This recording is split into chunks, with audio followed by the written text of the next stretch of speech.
জুলাই হত্যাকাণ্ডের বিচার ও জুলাই সনদ নিয়ে টালবাহানা, নতুন আন্দোলনের মুখে সরকার। আসসালামু আলাইকুম, এমআরএন নিউজে স্বাগত জানাচ্ছি।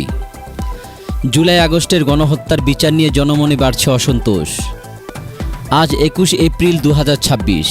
সময় গড়িয়ে গেলেও মূল হোতাদের বিচার এবং শহীদ পরিবারের অধিকার আদায়ে জুলাই সনদ বাস্তবায়ন নিয়ে শুরু হয়েছে নানা টালবাহানা।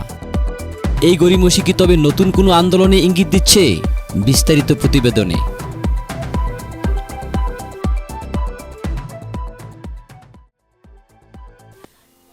ছাত্র জনতার বিপ্লবের পর কয়েক মাস পার হলেও আন্তর্জাতিক অপরাধ ট্রাইব্যুনালে বিচারের গতি নিয়ে প্রশ্ন তুলছেন সাধারণ মানুষ। আজ ট্রাইব্যুনালের শুনানিতে কয়েকজন গুরুত্বপূর্ণ আসামির হাজিরা দেওয়ার কথা থাকলেও আইনি জটিলতায় তা পিছিয়ে গেছে।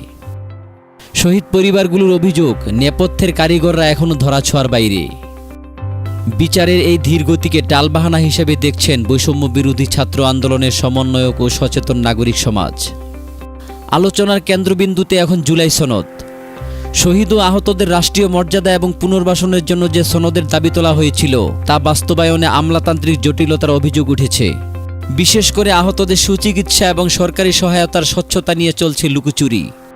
বিশ্লেষকরা বলছেন, জুলাই সনদ নিয়ে এই টালবাহানা এই সরকারের উপর আস্থার সংকট তৈরি করতে পারে। রাজপথে আবারও সক্রিয় হতে শুরু করেছে বিভিন্ন ছাত্র সংগঠন।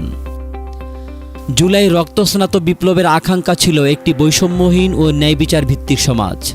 কিন্তু বিচার ও অধিকার আদায়ের এই দীর্ঘসূত্রিতা সাধারণ মানুষের ধৈর্য পরীক্ষা করছে।